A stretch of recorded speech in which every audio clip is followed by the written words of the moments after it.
Happy Thursday night, my Waka people. Tonight you are seeing the two studs in blue. Vic, how you doing, buddy? Awesome, Nate. How's it going? Hello, Uh, Canada. I I'd be shocked if we've ever had an international viewer. I'd be excited. I'm doing well. I mean, I'm getting to the last few days of school. Maybe some kids are watching tonight, so let's keep it clean. Let's get right into it. I hate the small chat. Not when we're recording. I'll talk to you anytime. Let's go review from last week. I have a lot of surprises here that I want to talk about, so I'll just say all the scores, and then we can talk about the games. Sick Kickers winning 4-3 against DTF. Ball Aside beating Guacamole, getting their first victory of the year, 4-3. Balls Deep 5-2 against Pitch Please, not even coming close to the spread. PFK, we won in a forfeit against D's Blunts, who didn't tell two people on their team. That's kind of messed up. Tommy's goes down to 1. It is a score 12-1.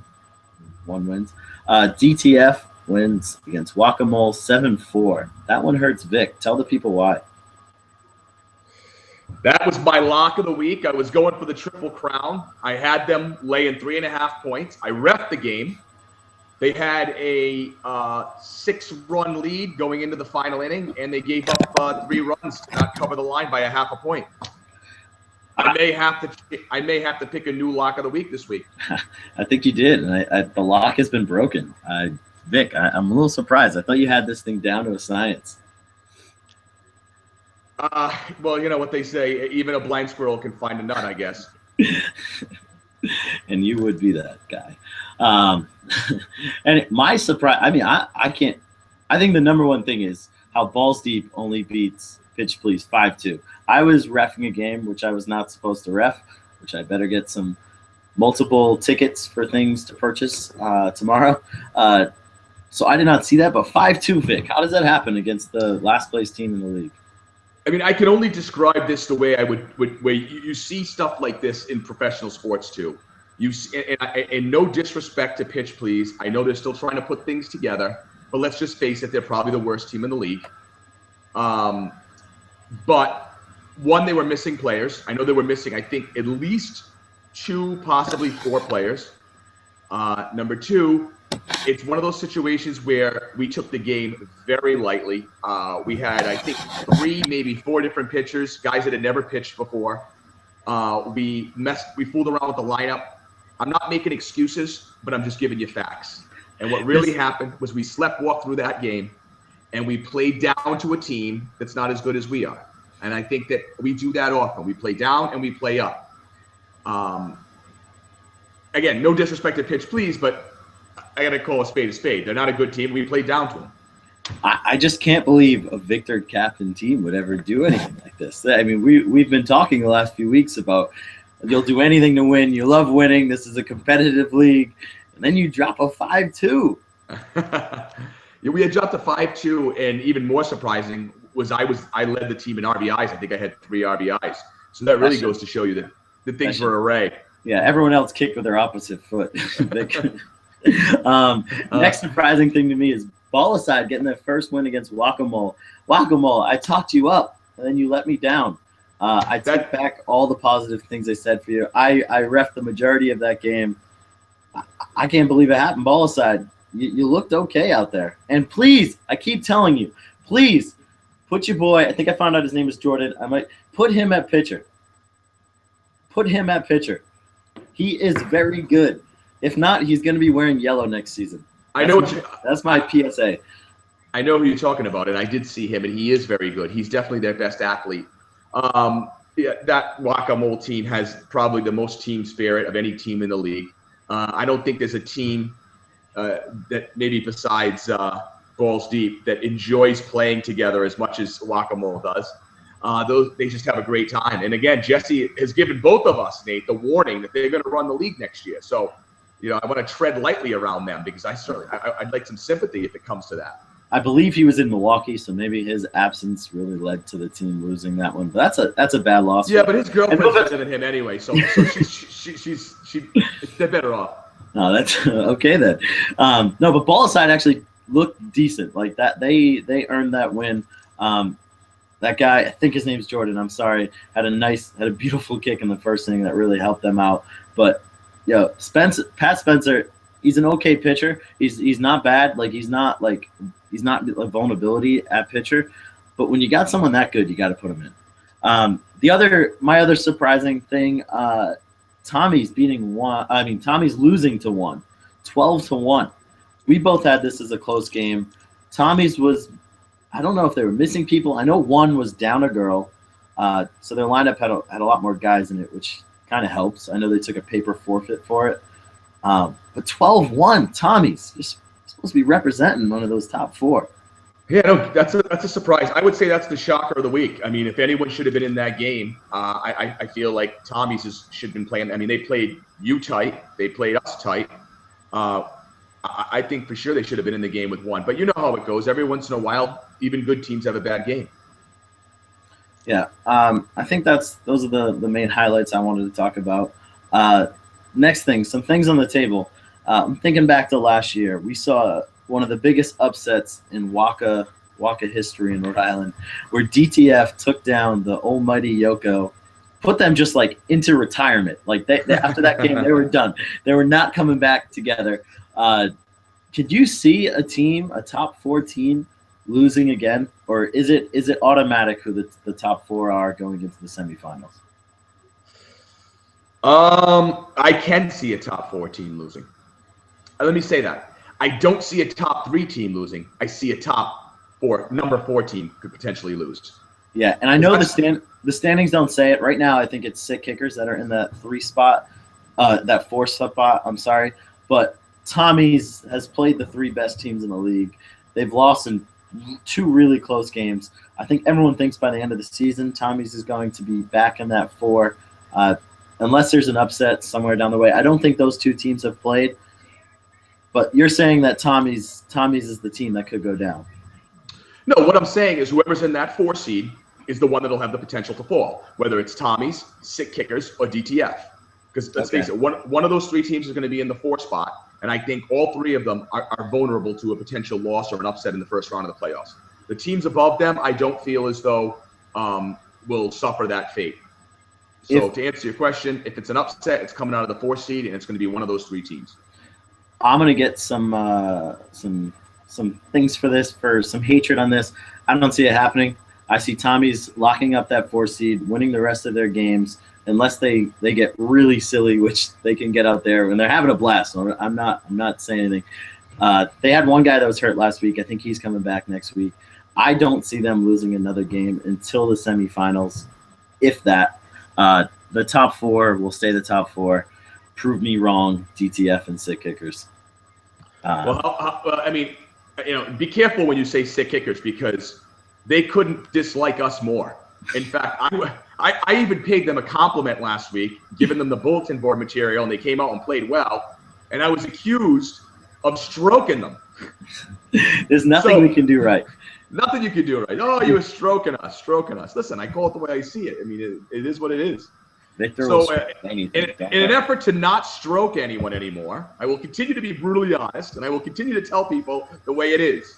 No one likes the truth, and my delivery can be rough. What can I say? Another question we had submitted to us, Victor, the fans have reached out, is how important are these 4 to 6 seeds? They're really close going into the last 3 games or 4 games, depending on the season. How important are these locking up those 4, 5, and 6 seeds? Personally, I think it's really only important to end up that 4 or 5. I think you have I don't want to say easy, because I really think Tommy's is a really good team. They played us really well. They played you really well. But if I'm these teams, I don't want to play PFK. I don't want to play 1, and I don't want to play Balls Deep for sure. Those teams have been solid teams. They barely ever get upset. So I think it's just important not to finish as the 6th seed. Absolutely. I mean, and I think that goes for in any sport, really. I mean, if you look at it, when you finish in that 6th seed, you have a real tough first round game. That being said, the way the Waka playoff bracket works, if you win that game, it's like the NCAA. You stay in your bracket. Yeah, so your hardest game could be your first game, and then you can kind of coast from there. And you remember that from season 1. with pitching ain't easy. I mean, we won our first game, and then we were able to coast through the playoffs because that was the toughest team. Yeah. So,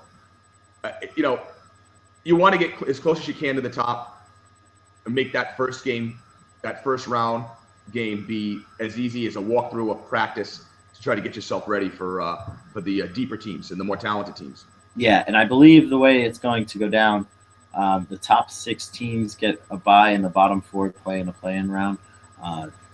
So there's like another additional round there, but I think that doesn't mess with the 4 to 6 seeds. All right, we got to get going. We got a lot more stuff to do, and we still haven't reached our gotten to the point where we say our line. So here's the preview for this week's game.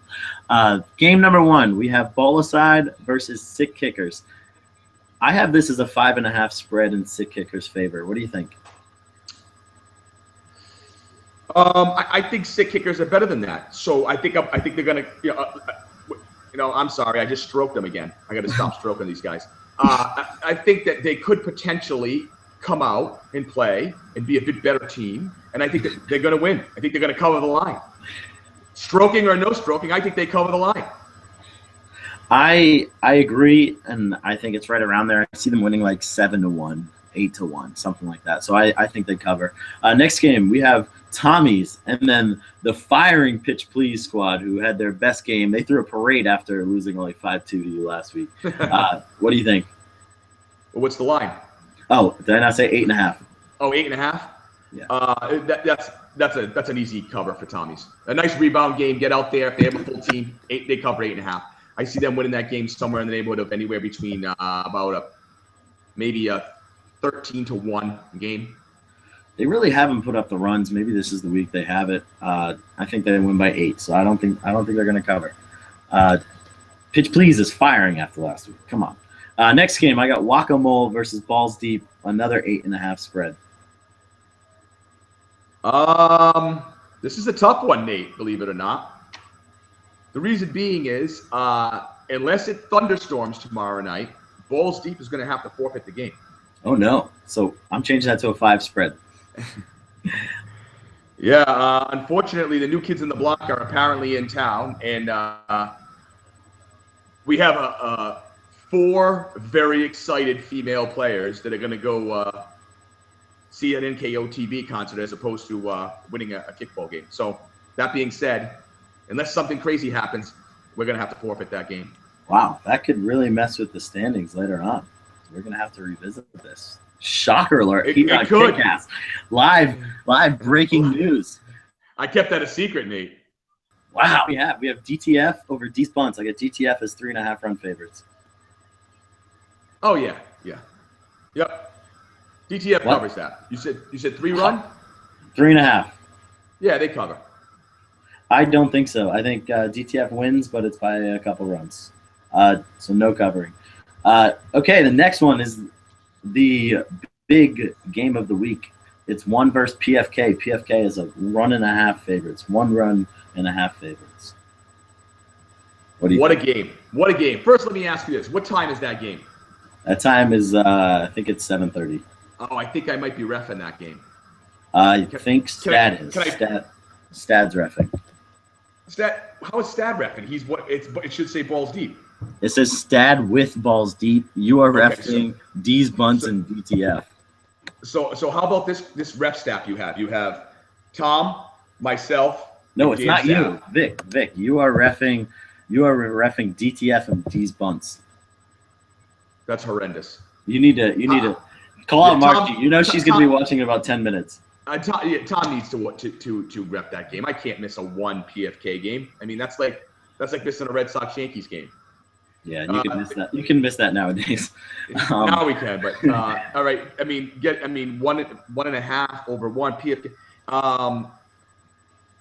Yeah, I'm gonna go with you, Nate. I think you guys cover that line. I'm gonna give you a little inside information as well. We're gonna have almost a full team. Unfortunately, we're gonna be missing 1 player, and that 1 player is Steve, which is a big 1 player to be missing. Mm-hmm. So I don't know if that changes anything. But, especially in your batting lineup, because doesn't he bat right after you? He does bat after me, so it's going to be a little different. Is it bad that I know your batting lineup? It's all right. When you lose that match to 1 team, you remember it. Lose? I'm just kidding. You guys are the only team that have really beaten us other than the one time against Yoko. So, Vic, you deserve all the credit.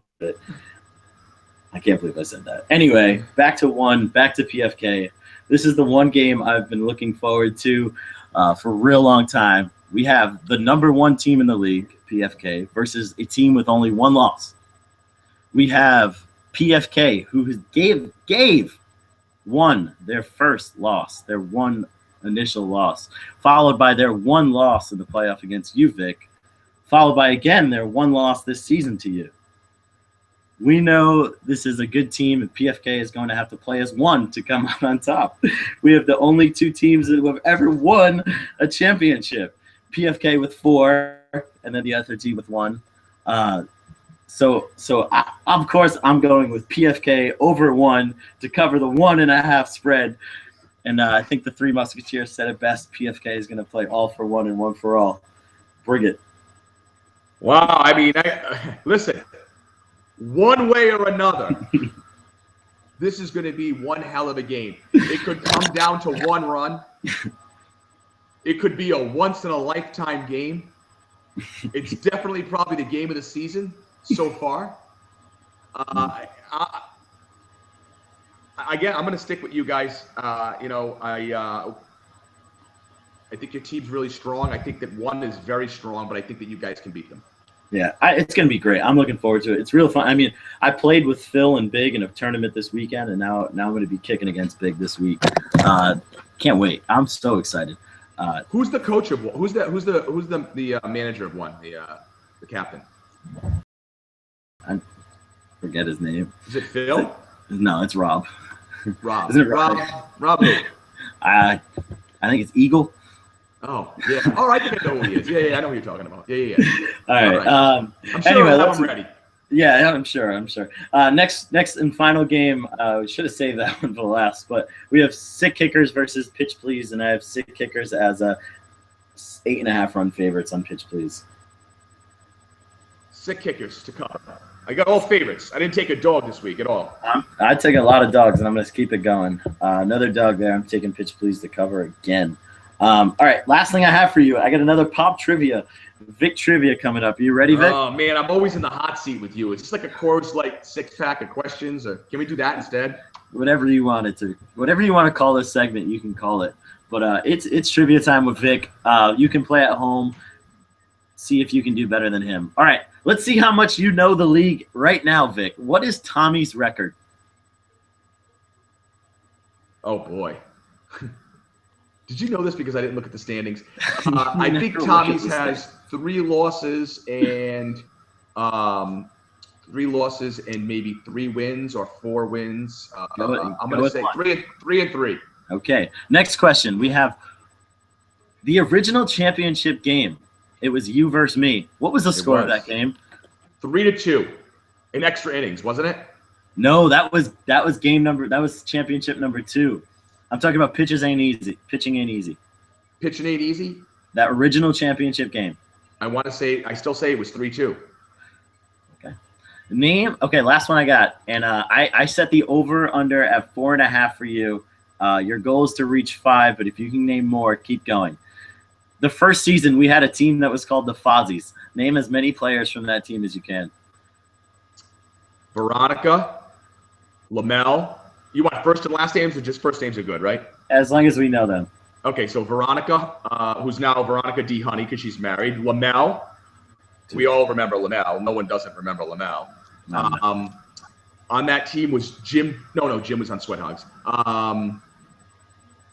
What is her name? You got way. I'm way under. I have no idea. You're done? Most of them aren't even here anymore. You're done? All right. Let's review all of them. I am shocked. All right. What is Tommy's record? You got that one correct. They are 3 and 3. The championship score, I checked the scorebook. It was 5-4 that game. I knew it was a 1-1 game. It was a run game. You one of your guys kicked a home run off my Charger's knee. Back when I didn't think the Charger position was as important as it was now. He booted it. Should have been an easy out. Made it 5-4 instead of 5-3. And the name is many Tommies. Here's what I got. I've got Jeff Fozzie's. Fozzie's, not Tommy's. I can name a lot more Tommy's. I got Jeff Wright. I got Lamel. I got Dave. That's on Rob's teams now. Oh, you got right. Hawkins. You got Ryan. I think his name is Ryan McNamara. Yes. Dykes, the woman who used to film all That's the Rob. games. It's not Robin, is it? Yeah, it's Robin. It is Robin Dykes. Yeah. I think there was someone with the last name Acuna. Blake, who was playing on one. Oh my God. Yeah. And it's Greenwell, the guy who was playing on Yoko for all those years. Oh yeah, Personality Plus, that guy. Yeah. I know exactly what you're talking about. The people are disappointed in you, Vic. Yeah, I know. And you know what the funny thing is? I know all those people. I mean, the only one I don't want to know is Greenwell, but I know all of them. All right. We are over our time. We're at the 20-minute mark or a little over that. Vic, good luck in whatever bet you have for the game tonight. Can't wait for tomorrow. It's the one game. Listen, it's the one game. It's go Golden State tonight, okay? Golden State laying the 3.5. But I didn't give you my paycheck pick of the week. Oh, hurry up. Finish it up. All right. So after looking at everything and taking everything in, I am going to go with, as my paycheck pick of the week, with much regret, because I don't want to be accused of stroking this team again. I believe that sick kickers, 5.5 over ball aside is the pick of the week. 5.5 over ball aside. All right, you heard it here. Let's see if the losing streak continues, or you can start up a new winning streak. How is it a losing streak? It's one game. Hey, it's still one. If you go to the streaks, it says L1, not win anything. All right, goodbye. Love you. See you tomorrow. Good night.